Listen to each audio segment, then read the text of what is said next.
Assalamualaikum dan salam sejahtera yang dihormati para guru-guru dan rakan-rakan yang saya kasihi sekalian.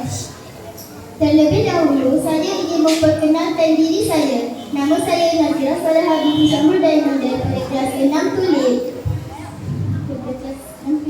Ingin menyampaikan sebuah forum yang bertajuk Kebaikan dan Keburukan Telefon Bimbit. Sebelum kita memulakan forum, izinkan saya menyampaikan serangkap pantun. Pergi ke kedai membeli roti, roti dibeli bersama mentega. Telefon bimbit banyak fungsi, diguna bijak hidup sejahtera. Baiklah, bersama saya ialah 3 orang ahli panel yang akan berkongsi pendapat mereka. Mari saya perkenalkan ketiga ahli panel kita. Siti Naura sebagai ahli panel pertama, Alina Tasnim sebagai ahli panel kedua, dan ahli panel ketiga kita iaitu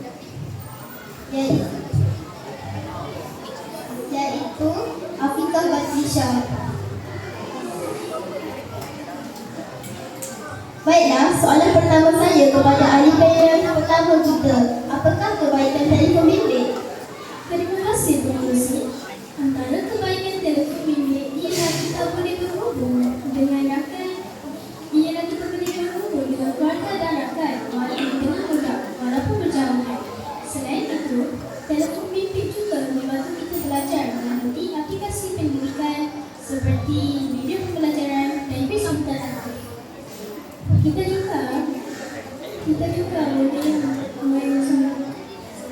boleh mencari maklumat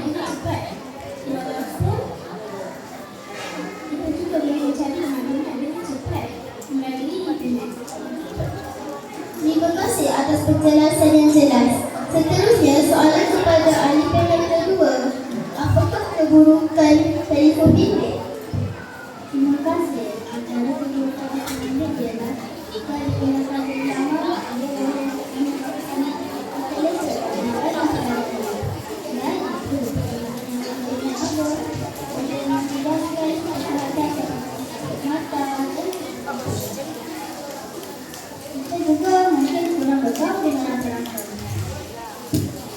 Baik, terima kasih. Soalan terakhir kepada ahli panel ketiga. Bagaimanakah cara kita menggunakan telefon bimbit dengan bijak? Terima kasih. Kita perlu melihat cara penggunaan telefon bimbit. Bimbit contohnya hanya selepas sampai sekolah. Selain itu kita boleh menggunakan telefon bimbit dengan perkara berfaedah seperti belajar dan berkomunikasi dengan rakan-rakan.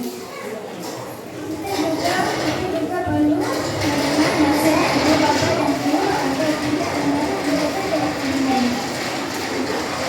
Terima kasih kepada semua ahli panel di atas penguasian yang sangat bernas dan mudah difahami. Sebagai kesimpulan, telefon bimbit mempunyai banyak kebaikan dan juga keburukan.